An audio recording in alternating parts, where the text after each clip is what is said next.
आज हम जो है भगवद गीता के ऊपर डिस्कशन करने के लिए यहाँ पर हैं।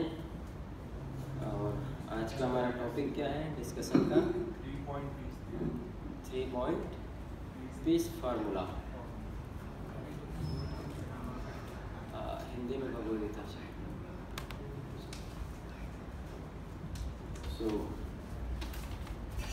आज हम जो है भगवद गीता हर संडे पढ़ते हैं और इस प्रकार से आज हम पहुँच गए हैं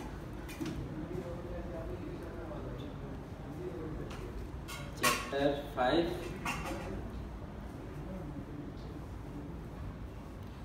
टेक्स्ट नंबर 26 तक हमने पढ़ा था।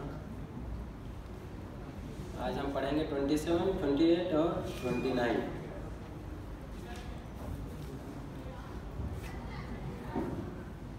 आप में से कितने लोग हैं जो फर्स्ट टाइम आए हैं आज? Okay, good. हर संडे हम जो है भगवद गीता पर डिस्कशन करते हैं और हर संडे भगवद गीता से कुछ श्लोक लेते हैं लाइन बाय लाइन। चैप्टर 1 से हमने स्टार्ट किया। एक बार हमने ऑलरेडी कंप्लीट कर चुके हैं इसको लास्ट ईयर। अभी हम चैप्टर 5 में हैं और आज हम चैप्टर 5 के टेक्स्ट नंबर चैप्टर 5 में जो है अनेक श्लोक है, उसमें से श्लोका नंबर 26 में हम पहुँचे हैं। तो आज हम श्लोका नंबर 27, 28 और 29 ये 3 श्लोक पर डिस्कस करेंगे। मेनली जो है चैप्टर 5 जो चैप्टर है इसका नाम है कर्म yoga, action in Krishna consciousness. कर्म योग, कृष्ण भावना भावित कर्म। कैसा कर्म करना है? कृष्ण भावना भावित। अभी जो आज का श्लोक है इसमें भगवान जो है अर्जुन को हठ योग के बारे में बताते हैं। हमारे शास्त्रों में अनेक प्रकार के योग है। योगा का क्या अर्थ होता है, कोई बताएगा? योगा मतलब क्या होता है? योगा किसे बोलते हैं? योगा का शाब्दिक अर्थ या फिर जनरल मीनिंग क्या होता है? आप में से कोई ट्राई करेंगे? Yes, addition. Yes, addition. So जब हम यहाँ पर योगा की बात कर रहे हैं ना, जब हम शास्त्रों में योग के बारे में बताया गया है, तो इस योगा का क्या अर्थ है? क्या चीज़ को जोड़ने की बात की जा रही है? जब हम बात करते हैं कर्म योगा, ध्यान योगा, अष्टांग योगा, भक्ति योगा, आप मैंने सुना होगा ना ये शब्द पहले भी। ऐसा तो नहीं कि ये सारे शब्द पहली बार यहाँ पर सुने जा रहे हैं, सुना होगा, राइट? सो योगा का क्या अर्थ होता है? योग का अर्थ होता है जोड़ना। लेकिन किसको?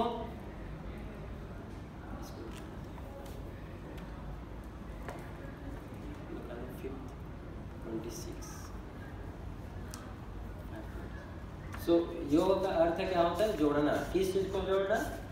कोई ट्राई करेंगे आप में से? योग का अर्थ होता है कि आत्मा का परमात्मा के साथ जुड़ना, या फिर आत्मा को जो है ये जानना कि परमात्मा भगवान क्या, उसका संबंध को वापस जानना। इसको क्या बोलते हैं? योग, है ना? जैसे एक बच्चा अपने पिताजी से जुड़ गया, इसका क्या मतलब हुआ? एक बच्चा जो है अपने पिताजी के से मिल गया, है ना? मिला, कहीं हो सकता है मेले में खो गया होगा, तो मिल गया, उसको बोलते हैं योग।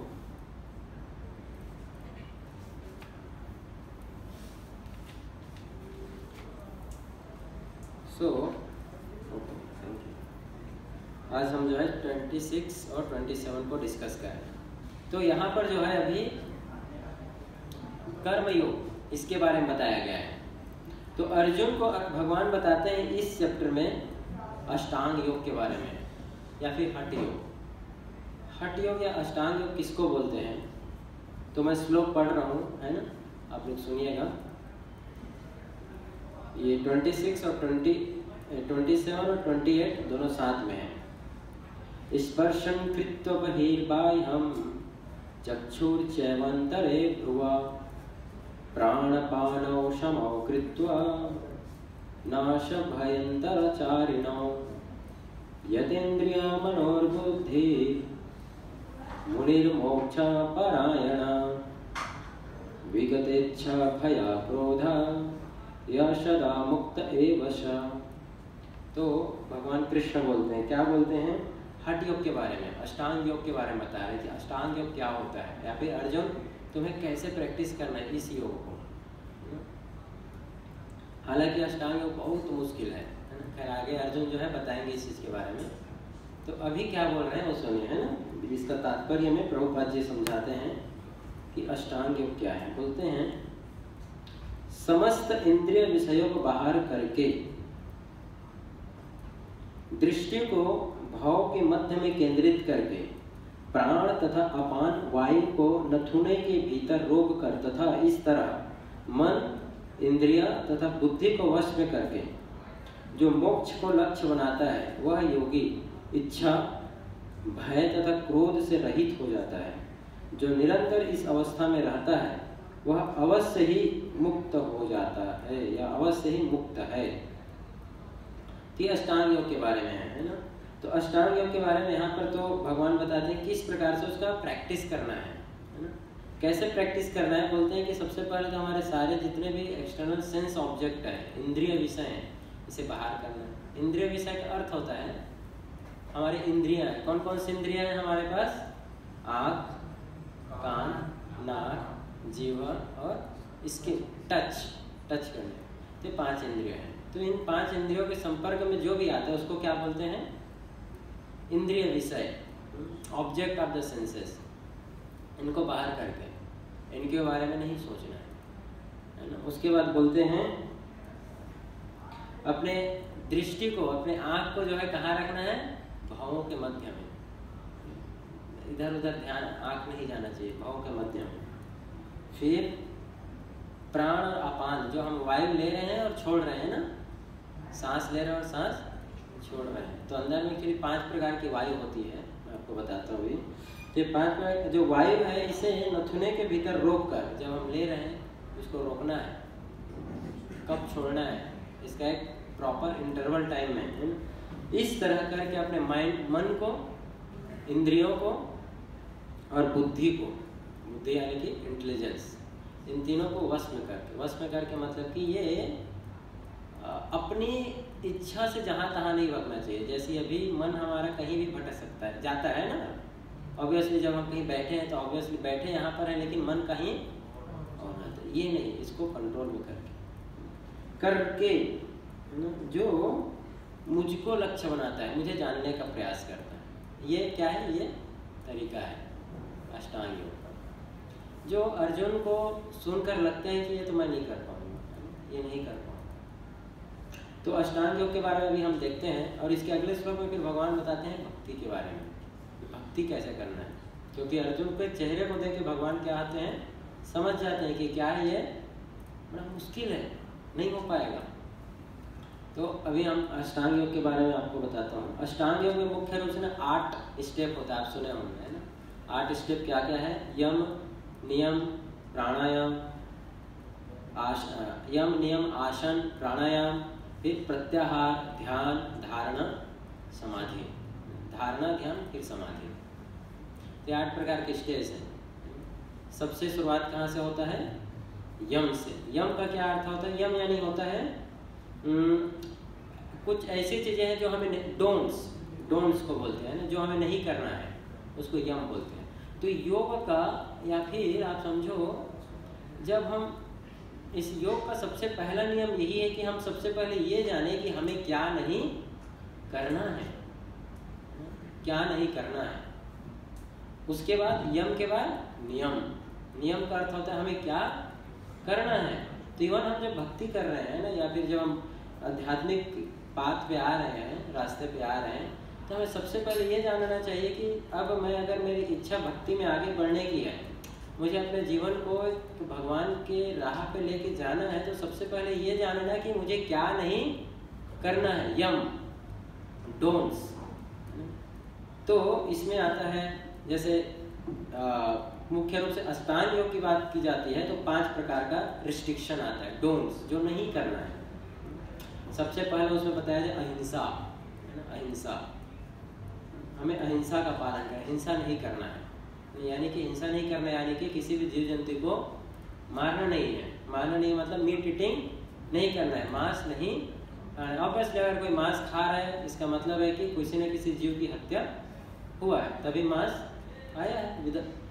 किसी जीव की हत्या हुए बिना तो मांस आएगा नहीं, राइट।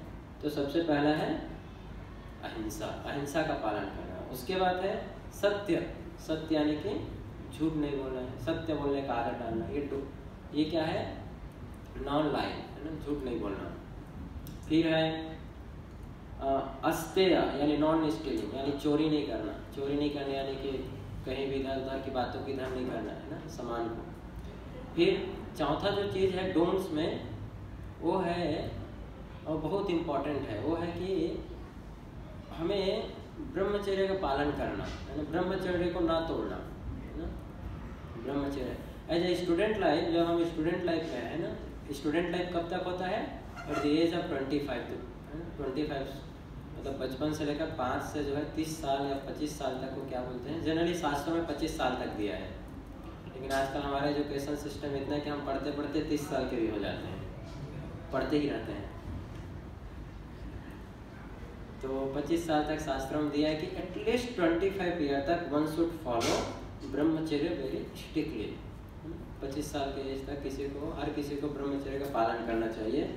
ऐसा करने से उसके सेंसेस में ऑटोमेटिक कंट्रोल आ जाएगा, और उसके बाद जो भी करेगा ना उसमें कभी वो फेल नहीं होगा ना। अगर कुछ भी कहीं पर भी हाथ लगाएगा वो कंप्लीट होगा, उसमें सक्सेस उसको मिलेगा ही मिलेगा।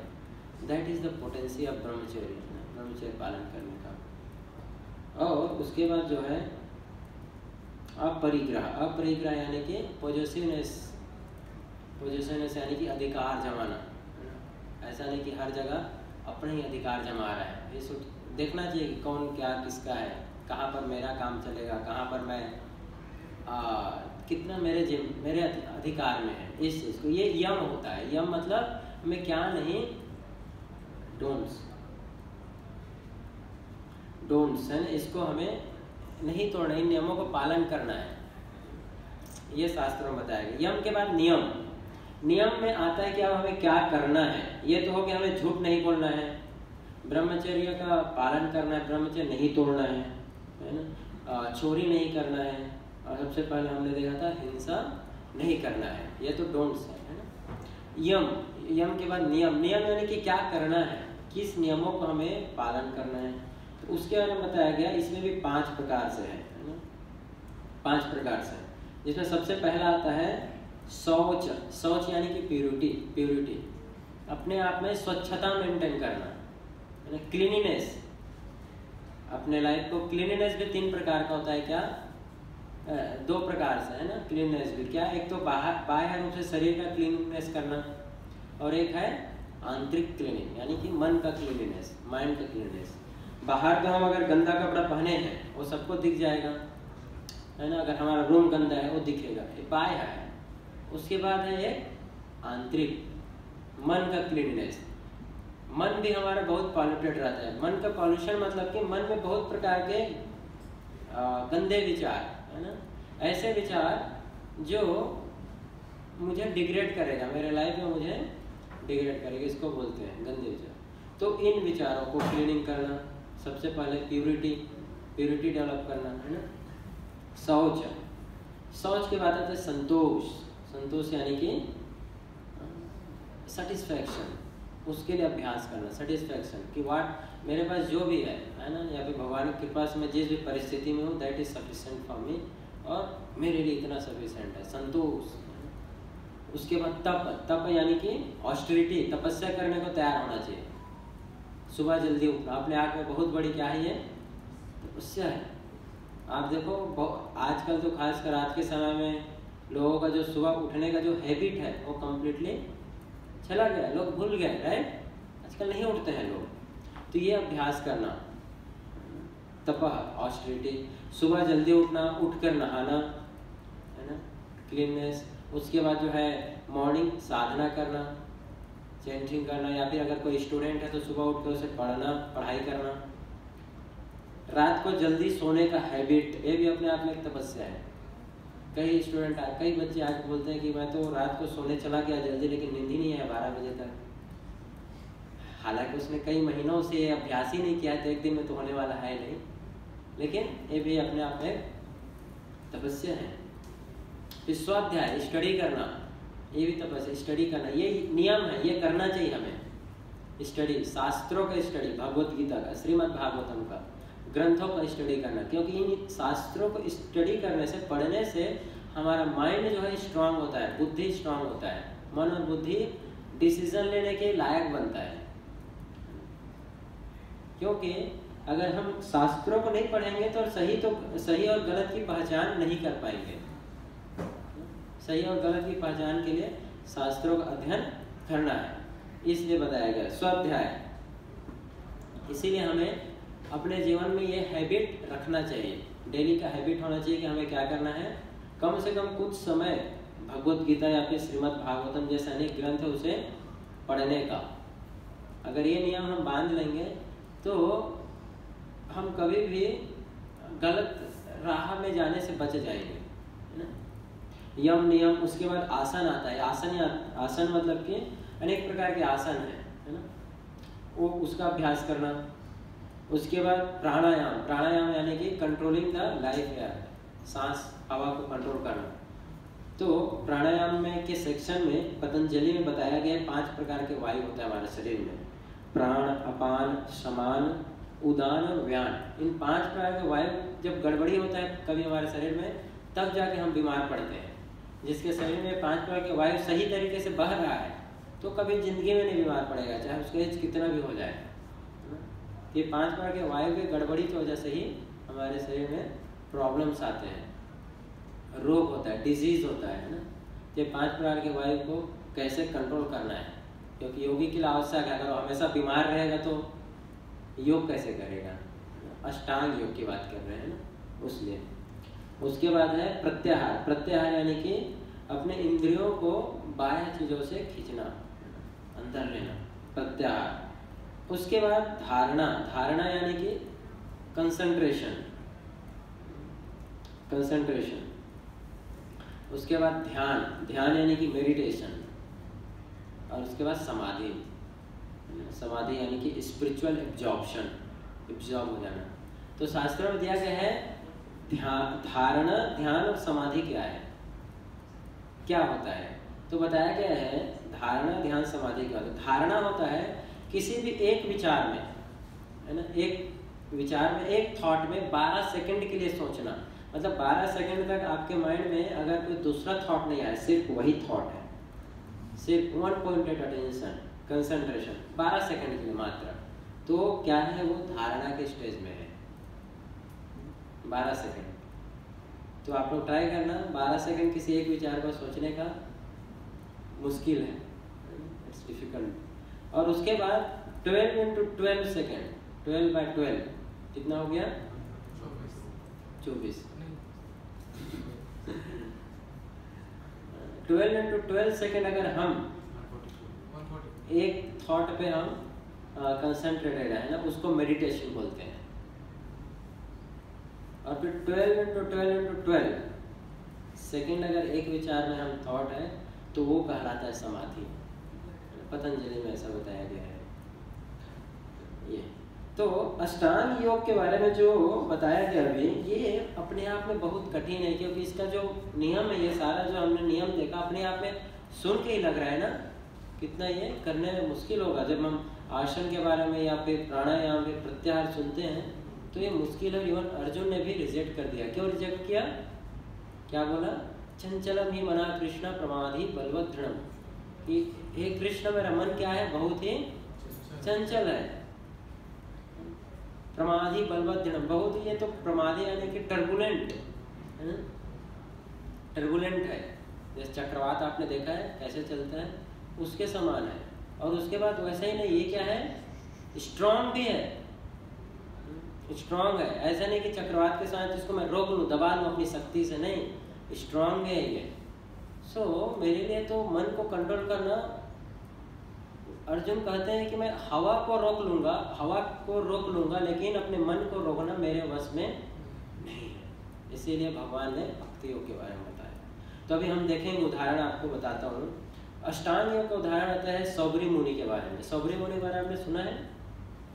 तो सौबरी मुनि जो है, कैसे अष्टांग योग करना कितना डिफिकल्ट है, सौबरी मुनि के बारे में आता है। सौबरी मुनि जो है जल के अंदर में जो है तपस्या कर रहे थे। कहाँ पर?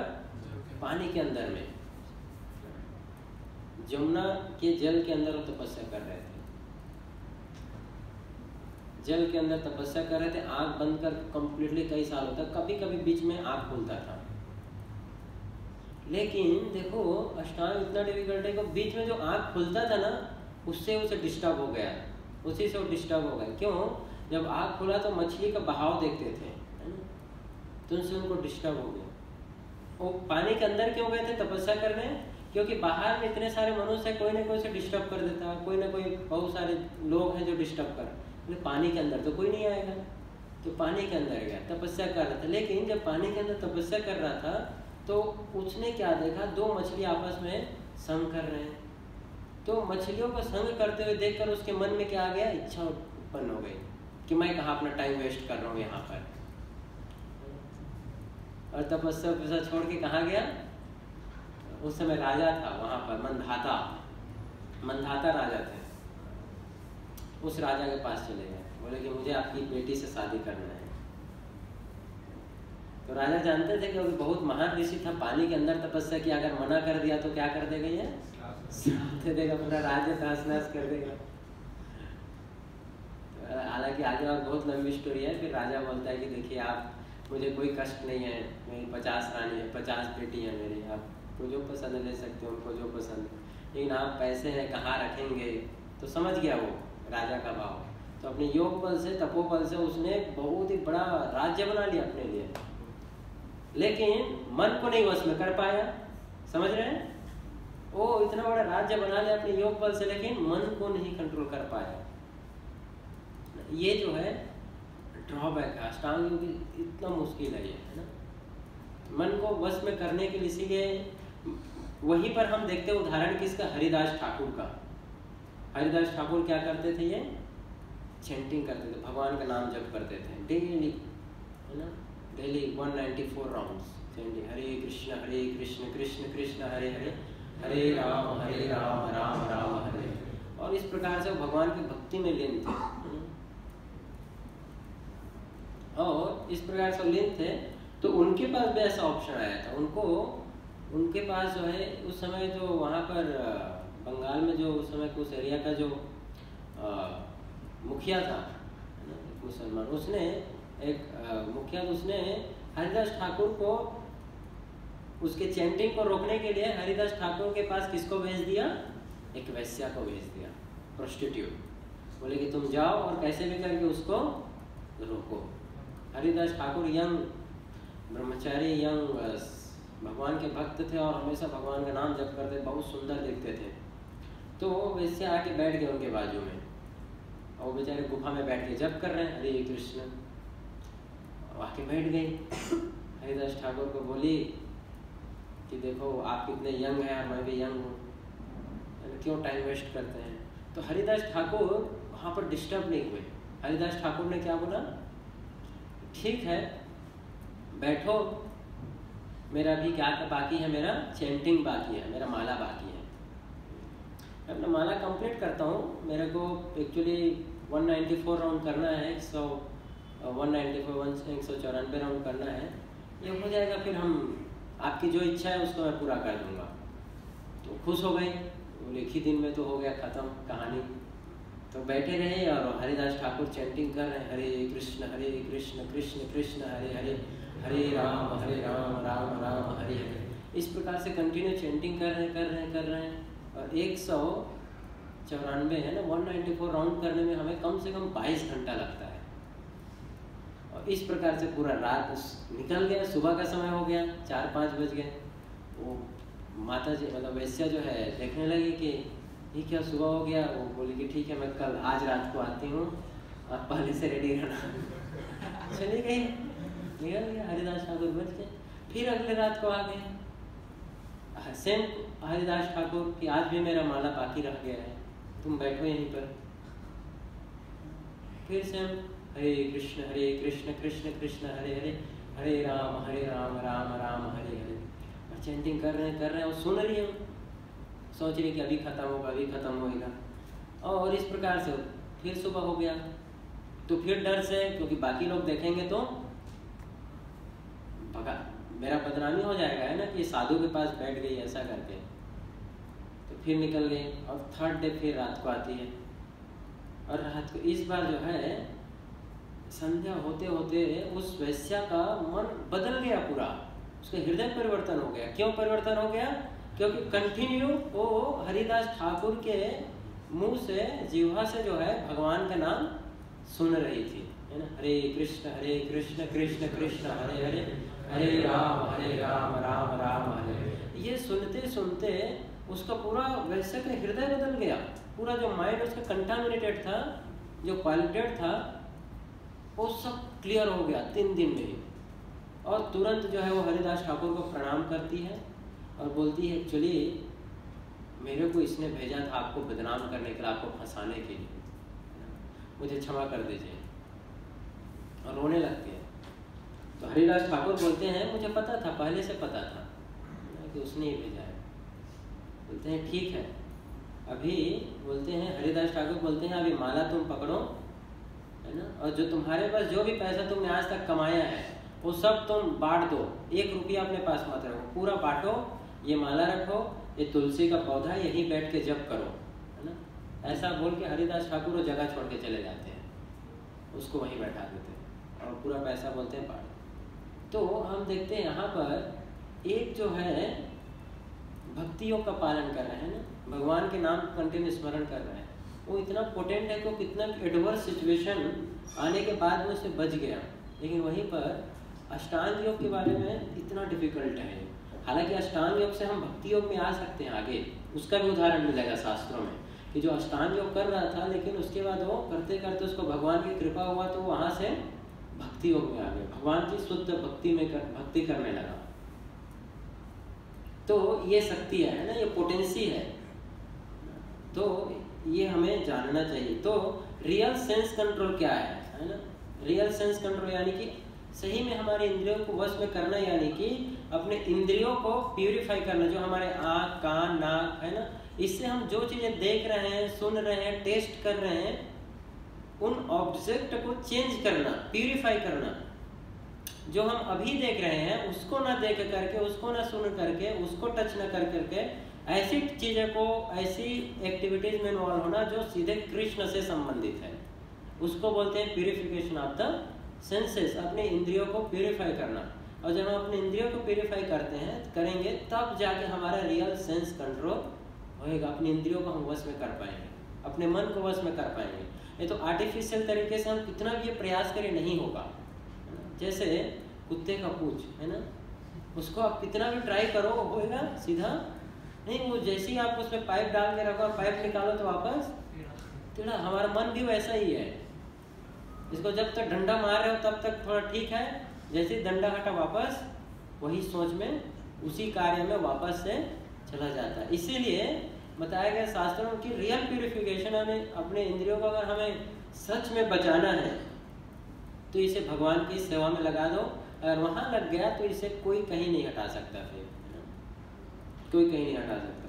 तो हम देखते हैं अष्टांग योग करने के लिए ऐसे ही एक शास्त्रों में आता है ध्रुव महाराज का उदाहरण। ध्रुव महाराज को जब उसके पिताजी ने अपमानित, उसकी माँ ने अपमानित किया है ना, उसके माँ ने बोला कि तुम अपने पिताजी की गोद में बैठने के लायक नहीं हो, यहाँ पर मेरा बेटा बैठेगा, है ना, बैठेगी। इस प्रकार से जब उसकी माँ ने, सुरुचि ने बोला था ध्रुव महाराज को, क्योंकि तो ध्रुव महाराज थे वो सुनीति के बेटे थे, राजा थे उत्तानपाद, उनके 2 रानियाँ थी, सुनीति और सुरुचि। तो सुरुचि जो है राजा को बहुत पसंद थी, राजा जो उसको पसंद करते थे, इसलिए उसकी बात को हमेशा सुनते थे। तो एक दिन ध्रुव महाराज राजा के गोद में बैठे थे, तो उसकी जो सौतेली माँ थी उसने बोला कि नहीं तुम उतरो वहाँ, सिर्फ मेरा बेटा बैठ सकता है। तो ये चीज़ जो है ध्रुव महाराज को बहुत लगा। उस समय ध्रुव महाराज का एज क्या था, उम्र क्या था, 5 साल के थे। और उस समय उसकी सौतेली माँ ने डांटा तो उसको एकदम से वो हृदय में ले लिए। ऐसा नहीं कि ठीक है यार माँ है चलो ना सुनते हैं, ऐसा नहीं, क्षत्रिय थे। और तुरंत जो है तपस्या करने के लिए चले गए, तपस्या करने नहीं, अपनी माँ के पास गए और बोले कि मेरे को ऐसे कैसे हटा दिया मेरे पिताजी के गोद से। तो उसकी माँ जो है बोलती है देखो मैं कुछ नहीं कर सकती, अगर तुमको चाहिए तो तुम जाओ भगवान विष्णु की तपस्या करो, भगवान विष्णु अगर चाहे तो तुम्हें अपने पिताजी क्या ब्रह्मा जी से ज्यादा बड़ा साम्राज्य तुमको दे सकते हैं, है ना। उत्तानपाद ध्रुव महाराज के पिता थे, जो इस पूरे उस समय राजा थे यहाँ के, और उत्तानपाद के पिताजी मनु थे, जो पूरे स्वर्ग लोग यहाँ पूरे मनवंतर, उस समय जो मनु राजा होते हैं वो और बड़े राजा होते हैं, खाली पृथ्वी के ही नहीं, है ना। स्वर्ग, पृथ्वी और पाताल तीनों के राजा हैं। और उसके बाद ब्रह्मा जी हैं जो पूरे सृष्टि के राजा हैं। 14 जो भुवन 14 लोक हैं, ये सारे 14 लोक के राजा हैं। तो उनकी माँ बोलती है कि तुम जाओ भगवान विष्णु की तपस्या करो, अगर वो प्रसन्न हो गए तो तुमको ब्रह्मा जी से भी ज्यादा बड़ा राज्य मिलेगा। तो ध्रुव महाराज जाते हैं और क्या करते हैं, यही अष्टांग योग करते हैं, यम नियम, है ना, आसन, प्रत्याहार, ध्यान, धारणा, ध्यान, समाधि, इनका अभ्यास करना शुरू करते हैं नारद मुनि के कृपा से। नारद मुनि सिखाते हैं उनको, बताते हैं कि ओम नमो भगवते वासुदेवाय, इस मंत्र का जप करते रहो और भगवान का ध्यान करो। तो जब वो ध्यान इस प्रकार से करते रहते हैं तो भगवान उसको दर्शन देते हैं, लेकिन भगवान का दर्शन करते ही वो सारा ये चीज़ भूल जाते हैं। अभी उनको भगवान का ही दर्शन चाहिए, भगवान मतलब अभी वो सिर्फ भगवान के अलावा और कुछ नहीं करना था उनको। भगवान का दर्शन करते ही, दूसरा भगवान का दर्शन करते ही बोलते हैं कि मुझे राज्य भी नहीं चाहिए अब, है ना, राज्य भी नहीं चाहिए। और उदाहरण देते हुए बोलते हैं कि मैं जो इच्छा कर रहा था राज्य का, वो क्या था कि मैं हीरा देख रहा हूँ सामने में और बोल रहा हूँ मुझे कांच चाहिए, है ना। कांच का वैल्यू क्या होता है, कितना होता है कुछ, और हीरे का। तो ध्रुव महाराज बोलते हैं मैं मेरे सामने हीरा है, डायमंड रखा हुआ है, और मैं क्या मांग रहा हूँ, कांच मांग रहा हूँ। उसके बाद जो है भगवान हालांकि उनको ध्रुव लोक देते हैं पूरा, क्योंकि भगवान के पास जो भी कुछ भी इच्छा लेके आते हैं तो भगवान पूरा करते हैं। तो उसको भगवान जो है ध्रुव लोक देते हैं, जो ब्रह्मा जी का लोक है ना, उससे भी बड़ा है। और साथ ही साथ उसको भक्ति देते हैं, तो अष्टांग योग से वो भक्ति योग में आ जाते हैं। उसके बाद वो कई हजारों साल तक वहां पर रहते हैं। इसी प्रकार से अष्टांग योग कर रहे थे हमारे, आपने सुना वाल्मीकि ऋषि के बारे में, है ना। वाल्मीकि ऋषि तपस्या कर रहे थे, तो वो भी तपस्या 60,000 साल तक तपस्या की, लेकिन जब मेनका आ गई तो खत्म सारा तपस्या एक बार में, है ना। तो ऐसे हम लोग के साथ भी कई बार हो जाता है, हम लोग बहुत देर से अभ्यास कर रहे हैं, कुछ कर रहे हैं, लेकिन कुछ ऐसे से जाता है तो सब छोड़ देते हैं। तो इसीलिए भक्ति में लगना चाहिए। उसके बाद इवन वाल्मीकि ऋषि राइट, वो भगवान की भक्ति में लगते हैं फिर, है ना, भगवान की भक्ति में लगते हैं, फिर कभी उनका फॉल डाउन नहीं होता है, पतन नहीं होता है। तो ये भगवान की भक्ति में जो है ये पावर है, हमारा सेंसेस अब उसमें इंगेज होता है, राइट। तो मेन प्रॉब्लम क्या है, प्रॉब्लम ये है कि हमें जो है ना हमारा विजन क्लियर नहीं है। विजन जो अगले श्लोक में भगवान अभी बताएंगे, है ना, कि हमें किस प्रकार से जीना चाहिए, किस प्रकार से जीना चाहिए। तो बोलते हैं भोक्तराम यज्ञ तपसाम सर्वलोक महेश्वरम सुहृदम सर्वभूतानां ज्ञात्वा माम शांति निच्छति। बोलते हैं मुझे समस्त यज्ञ तथा तपस्याओं का परम भोक्ता भगवान बोलते हैं, है ना। Ultimate beneficiary of all sacrifices and austerities, the supreme lord of all the planets and the demigods, and the benefactor and the well-wisher of all living entities। 3 चीज बताते हैं इस श्लोक में भगवान अर्जुन को, कि ये 3 चीज अगर तुम समझ जाओगे, इन 3 चीज को मान लोगे तो क्या होगा, you will attain peace from the pangs of material miseries। बोलते हैं अगर इन चीजों को जान जाओगे तो क्या होगा, मेरे भावनामृत से पूर्ण पुरुष, यानी इसको जानने के बाद क्या होगा, भौतिक दुखों से शांति लाभ करता है। यानी कि उसका जो भी प्रॉब्लम है, मटेरियल मिजरीज, वो क्या हो जाएगा, हट जाएगा, और उसको क्या मिलेगा, शांति। तो विजन, इसको कैसा विजन डेवलप करना है, तो विजन के बारे में प्रभुपाद जी बताते हैं, perfect vision, one should try to develop the perfect vision. क्या देखना है, क्या देखना है मतलब ये नहीं कि जैसे अभी मैं ये यहाँ पर बुक देख रहा हूँ तो आप कुछ और देख, बुक ही दिखेगा सबको, लेकिन सबके देखने का तरीका अलग होगा। कोई हो सकता है इस बुक को देख के समझे कि अरे ये भी तो ऑर्डिनरी बुक है, कोई ये भी क्या है, ये भी तो पेपर है, राइट, ये भी पेपर है। कोई व्यक्ति देख सकता है इसको कि नहीं नहीं ये बुक, ये पेपर नहीं है, इसमें कुछ लिखा है ना, कुछ लिखा है, हो सकता है कुछ काम की बातें लिखी होगी। कोई एक व्यक्ति हो सकता होता है कि आके देखे बोले अरे इसमें अच्छा दिया हुआ है, इसमें कैसे जीवन जीना है इसके बारे में बताया हुआ है, ये दिया हुआ है, वो उस नजर से दिया। कोई व्यक्ति हो सकता है भगवान का भक्त जो इसको देखे कि अरे ये पेपर नहीं है, स्वयं भगवान कृष्ण के द्वारा बोला गया क्या है, उनकी वाणी है, उनके शब्द है, ये कृष्ण से अलग नहीं है ना, क्योंकि भगवान के नाम रूप गुण लीला शब्द में कोई अंतर नहीं है। तो भगवान में जो भक्त हो वो क्या देखेगा कि ये स्वयं कृष्ण है, के समान है, ये पढ़ना और कृष्ण को देखना एक है। तो वस्तु एक हो सकता है लेकिन उसे देखने का तरीका अलग अलग। परफेक्ट विजन इसीलिए डेवलप करना चाहिए। तो परफेक्ट विजन यानी कि जैसे सबसे जो बड़ा चीज़ है वो है हमें अपना जो इंजॉइंग मेंटालिटी है, भोग करने की प्रवृत्ति है, उसको क्या करना चाहिए, छोड़ना चाहिए। भोग करने की प्रवृत्ति यानी कि ये भी मेरे लिए है, मेरे इंजॉयमेंट के लिए है, कोई भी चीज़ देखा मेरे इंजॉयमेंट के लिए है ना। ये जो मेंटालिटी है, ये मेंटालिटी हमें क्या देता है, प्रॉब्लम देता है। और ये मेंटालिटी कब तक हम में रहेगा, जब तक हम बॉडीली कॉन्सेप्ट पे रहेंगे, जब तक हम शारीरिक स्तर पे रहेंगे तब तक ये चेतना हमारे रहेगा कि ये भी मेरे लिए बना है, ये लैपटॉप मेरे लिए है, इससे मैं जो चाहूँ कर सकता हूँ, ये मेरे लिए, खाने की वस्तु मेरा है, ये कोई भी वस्तु देख रहा हूँ, हर चीज़ मेरे भोग के लिए। कब तक रहेगा, जब तक हम शारीरिक स्तर पे रहेंगे। शारीरिक स्तर यानी कि मिस आइडेंटिफिकेशन, अपने आप की गलत पहचान। जैसे कि अपने आप को मानना कि मैं क्या हूँ, शरीर हूँ। क्या हम सब शरीर हैं कि शरीर के अलावा कुछ और भी है, आत्मा है, गुड, तो को पता है।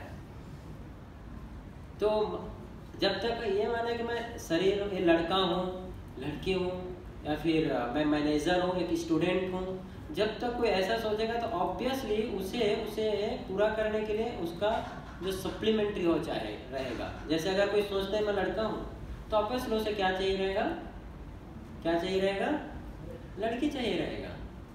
जब तक कोई सोच रहा है कि आई एम द स्टूडेंट, मैं विद्यार्थी हूँ, तो उसे क्या चाहिए, पढ़ने के लिए कुछ चाहिए, राइट। जब तक सोच रहा है मैनेजर हूँ तब उसको क्या चाहिए, कंपनी चाहिए जहाँ पर वो काम करेगा। जब तक सोच रहा है कि मैं इस कंपनी का क्या हूँ, बॉस हूँ, तो उसे क्या चाहिए, वहाँ पर अधिकार जमाने के लिए कुछ चाहिए ही चाहिए।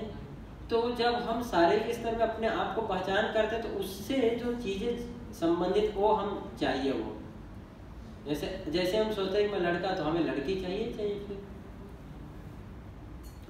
विद्यार्थी स्टूडेंट है तो उसे कॉलेज एटमॉस्फेयर चाहिए। कोई बिजनेसमैन अपने आप को मानता है तो उसे क्या चाहिए, एनवायरनमेंट चाहिए जब बिजनेस करे वो।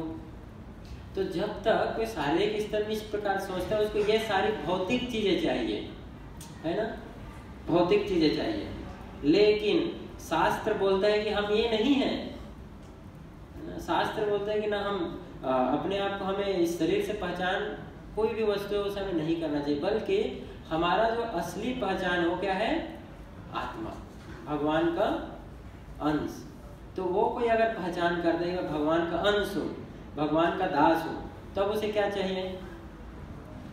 अब मैं अपने आप को भगवान का दास समझा है ना, मैं भगवान का दास हूँ, तो यहाँ से चाहे लड़की गुजरे या फिर खाने का कोई बहुत अच्छा वस्तु जाए या फिर बहुत अच्छा कार जाए, है ना, मेरा कोई उससे रिलेशन है अब नहीं। समझ रहे हैं आप लोग मैं जो बताना चाह रहा हूँ शायद। तो अगर कोई अपने आप को मैं डिवोटी बोलता है, भगवान का भक्त हूँ, तो एक अच्छी लड़की भी बोली तो मुझे क्या लेना देना उस चीज़ से। या फिर कोई आके मुझे बोले कार आपका है, उससे क्या संबंध मेरा, राइट। अगर मैं अपने आप को समझता हूँ कि मैं उससे पहचान कर मैनेजर हूँ, तब हाँ मुझे कार चाहिए, राइट।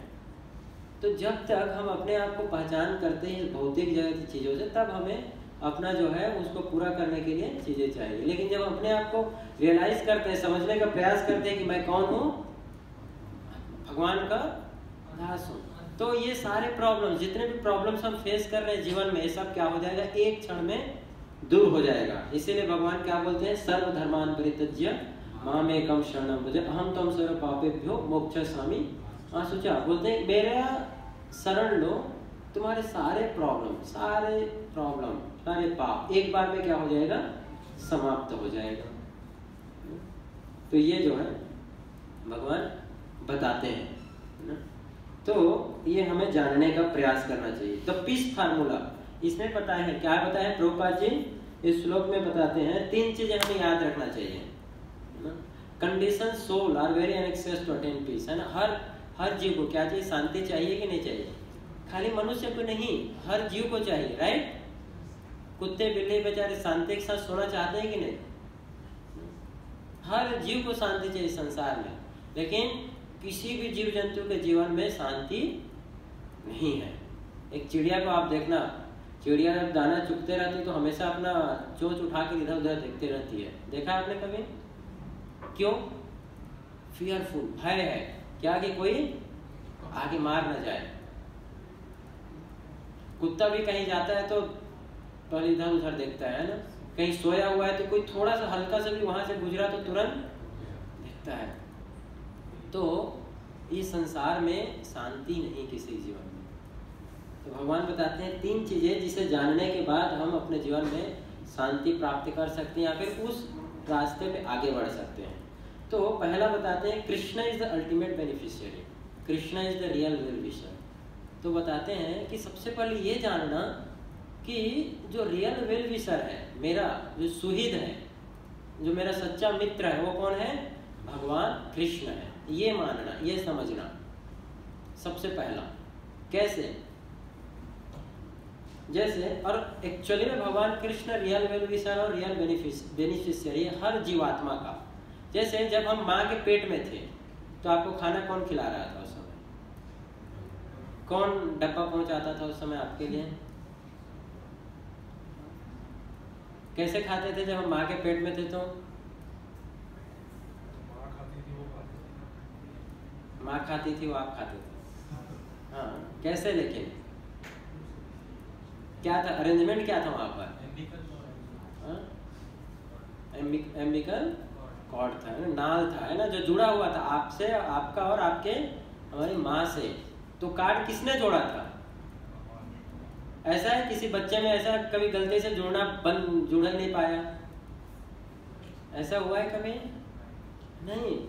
तो वहां पर हमारे भोजन की व्यवस्था कौन कर रहा था पेट पे? भगवान। और जो चाहिए उसी रूप में उस खाने को ट्रांसफॉर्म करते थे, राइट। डायरेक्ट हम अन्न नहीं ले सकते थे, तो सिर्फ जो एनर्जी पोर्शन था वो आपको हमें मिलता था। जब माँ के गर्भ से बाहर आए तो अभी क्या चाहिए था? दूध चाहिए था, राइट। तो दूध की व्यवस्था किसने किया? भगवान ने। आप देखो जब किसी बच्चा नहीं होता है तो किसी माँ के स्तन में दूध नहीं होता है, होता है क्या? नहीं होता है। लेकिन जैसे ही बच्चा होता है ऑटोमेटिक स्तन में दूध आ जाता है। कौन देता है? कैसे अरेंजमेंट होता है? माँ को भी पता है क्या कैसे होता है? माँ कुछ एक्सरसाइज करते है उसके लिए? नहीं। या फिर जब गाय का बच्चा होता है तो गाय के स्तन में ऑटोमेटिक दूध आता है, राइट। पहले भी घास खाती है वो, जब बच्चा नहीं रहता है तो, और बच्चा होने के बाद भी घास खाती है। अभी स्तन पे दूध आ गया, पहले नहीं आता था। कैसे? तो हु इज अरेंजिंग? भगवान अरेंज करते हैं, because he is the real well विशर, he is real well विशर। और उसी प्रकार से ये तो मनुष्य के लिए हुआ। आप देखो सारे जीव जंतु के लिए अरेंजमेंट होता है। ऐसा कौन सा जीव है जो भूखमरी से मरता है? आपने देखा कोई कुत्ता भूखमरी से मर गया, या कोई हाथी जो है भूखमरी से मर गए? नहीं। हिरण को घास चाहिए तो घास की व्यवस्था होती है हिरण के लिए। शेर को हिरण चाहिए तो शेर के लिए हिरण की व्यवस्था करते हैं। फिर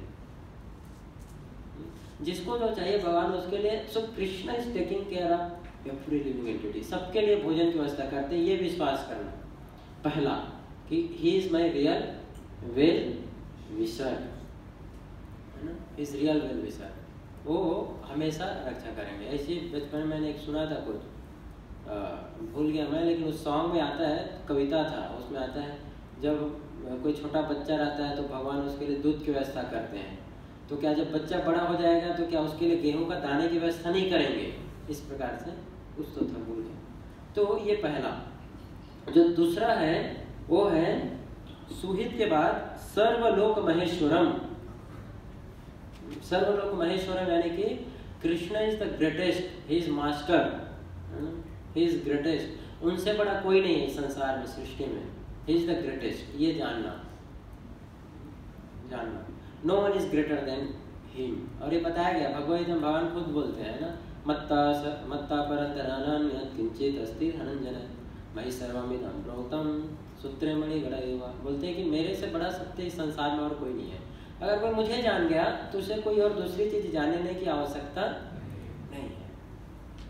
there is no truth superior to me, no truth. If somebody is knowing Krishna then he is knowing everything, भगवान बताते हैं। तो he is the ultimate, he is the greatest, है ना। पूरा सृष्टि उनसे आ रहा है, राइट। एक एक ब्रह्मांड, भगवान के एक एक शरीर के रोम से एक एक ब्रह्मांड आता है ना। एक बार सांस लेते हैं तो पूरा ब्रह्मांड अंदर आता है, एक बार सांस छोड़ते हैं तो पूरा ब्रह्मांड बाहर जाता है। तो ऐसे कंटिन्यू प्रोसेस चल। So he is the greatest master, ये जानना, है ना। श्रीमद् भागवतम में आता है यम ब्रह्म वरुरेंद्र वरुद, इस प्रकार से आता है कि यम ब्रह्मा यम, है ना, जितने बड़े बड़े देवी देवता है, जितने बड़े बड़े डिमंस है, सब के सब भगवान के पास जाते हैं, कुछ भी चाहिए तो, कुछ भी चाहिए तो। He is the greatest. और तीसरा है वो है ये जानना कि Krishna is master of Maya also, है ना। ये माया का भी मास्टर कौन है? कृष्ण है। He is the master of everything, भोक्तारम युक्तम सर्वलोक महेश्वरम, he is master of everything. माया, जो माया है भौतिक जगत है जहाँ हम सब है, इसके भी मास्टर कौन है? भगवान है। तो हम सब वही प्रकृति के 3 नियमों के द्वारा बंधे हुए, इस भौतिक जगत में बंधे हैं। तो इस बंधे हैं ना, इसका जो बांधा जो हमको है, उसके भी मास्टर कौन है? भगवान। तो अगर वह भगवान के पास जाएगा तो ऑटोमेटिक उसका जो बंधा हुआ है वो ऑटोमेटिक छूट जाएगा, राइट। तो ये बताया गया है। जब कोई ये चीजें समझता है ना, ये कोई समझेगा, अगर एक व्यक्ति समझेगा तो उसके जीवन में प्रसन्नता आ जाएगा, खुशी आनंद आएगा। अगर यही चीज अगर कोई कलेक्टिवली पूरा समाज अगर समझ लेगा तो पूरे समाज में शांति आ जाएगा, है ना, पूरे समाज में शांति आएगा। और प्रभुपाद जी इसका बहुत एग्जाम्पल देते हैं। ये जानना चाहिए कि हमें, अगर हम सोच रहे हैं कि भगवान हर चीज के मालिक हैं, तो इसका ये मतलब नहीं कि हम जो कुछ भी करते हैं वो सब भगवान ले लेंगे, नहीं। हम कुछ भी करें, भगवान actually he is the proprietor, वो सब चीज के मालिक हैं, लेकिन वो अपने पास नहीं रखते हैं, वो सब दे देते हैं। जैसे भगवान राम ने लंका पे विजय किया, तो क्या वो लंका के राजा बन गए? किसको बनाया राजा उन्होंने? चाहते तो स्वयं बन सकते थे, कोई कुछ बोलता नहीं, लेकिन उन्होंने किसको राजा बनाया? विष्णु।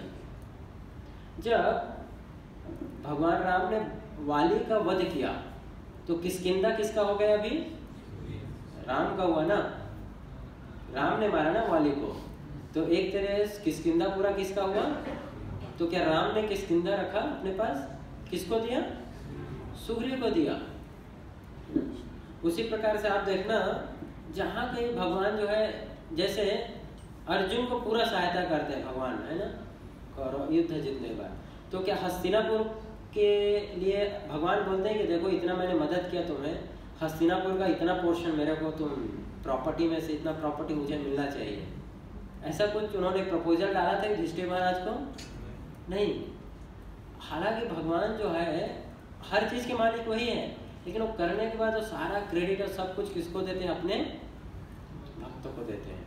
जैसे भगवान कृष्ण जो है जरासंध को मारने के लिए है, जरासंध को उन्होंने वध कराया, लेकिन वहां का राजा किसको बनाया? फिर खुद नहीं बैठे, जरासंध के बेटे को, उसको समझाया कि अभी कैसे राज तुमको करना है, उसको बैठा दिया। तो ये हमें समझना चाहिए कि अगर हम इन चीज़ों को समझते हैं और इसका अभ्यास करते हैं भक्ति योग, तो will only gain in our life, there is nothing to lose. अगर हम भगवान की भक्ति करते हैं, इसको जानने समझने का प्रयास करते हैं, तो हमें जीवन में सिर्फ क्या होगा? गेन होगा, फायदा होगा, लूज नहीं होगा। There is nothing to lose. तो इसलिए हमें ये जानना चाहिए और इसको रेगुलर इसका प्रैक्टिस करना चाहिए। Okay, so time is very much up, so हम यहीं पर रुकेंगे। आप में से किसी कोई क्वेश्चन है, प्रश्न है, तो आप लोग पूछ सकते हैं। Thank you very much. Hare Krishna. Yes, किसी कोई प्रश्न है तो पूछ सकते हैं, अदरवाइज ड्रामा रहेगा।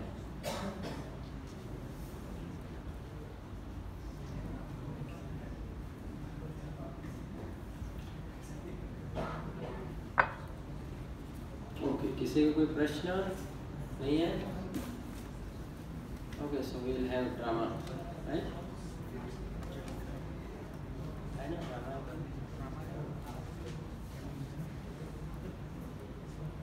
मैं पूछूं फिर प्रश्न? ड्रामा टीम को बुलाओ, तब तक मैं ये प्रश्न पूछ लेता हूँ इन लोगों से।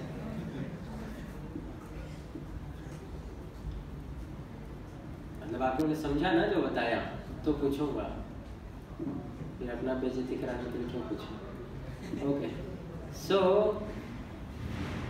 पहला प्रश्न क्या है? भगवत गीता में टोटल कितने चैप्टर हैं? जिसको आते हो हाथ उठाएगा। भगवत गीता में टोटल कितने चैप्टर हैं? अभी बोलना नहीं है, बस हाथ उठाना है, मैं बोलूँ। भगवत गीता में टोटल कितने श्लोक हैं? यस, आपका नाम? हरीश। यस, बोलिए। या good, thank you very much, clap for him.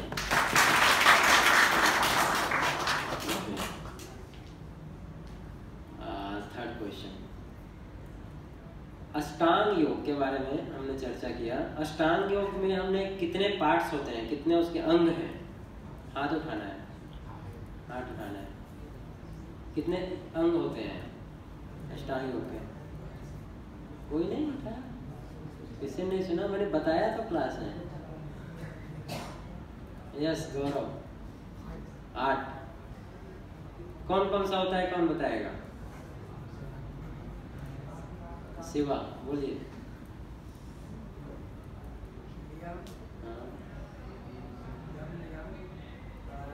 यम नियम प्राणायाम 5।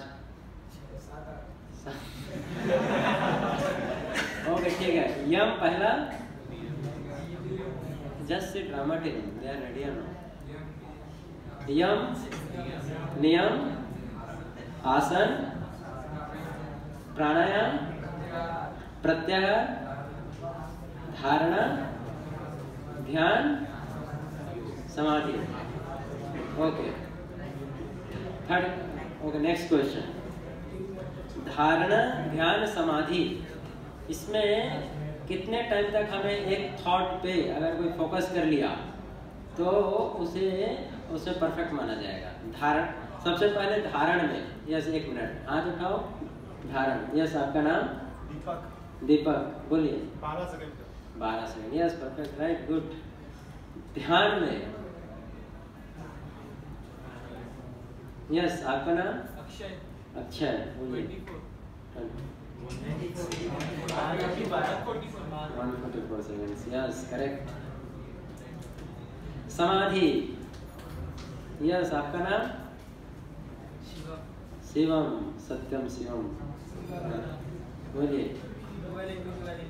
Yes, correct. इतने देर तक अगर हमने फोकस कर लिया तो।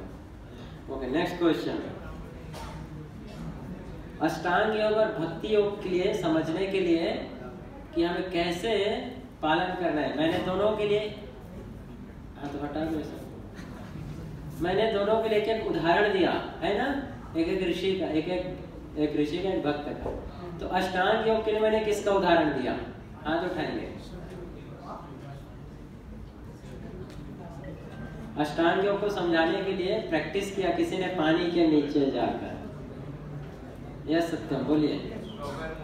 सौबरी मुनि, यस करेक्ट। और भक्ति योग को समझाने के लिए किसको उदाहरण दिया, हाथ उठाइए। हाँ yes yes yes yes yes yes yes yes या हाँ बोलिए। Haridas, correct, okay. Next question, what are the 3 priest formula? मैंने बताया 3 चीज हमें समझना है, क्या क्या है वो? तीनों में से कोई है, किसी को याद? हाँ बोलिए। यस,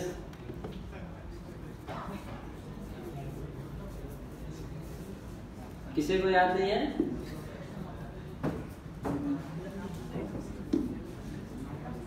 ओके, तो सबसे पहला क्या था? Krishna is our real well wisher, well wisher, ultimate beneficiary. कि भगवान कृष्ण हमारे रियल वेल विशर है। What is the second one? Is ultimate क्या? Truth, truth is ultimate master, master is सर्वलोक महेश्वर। Third is master of Maya.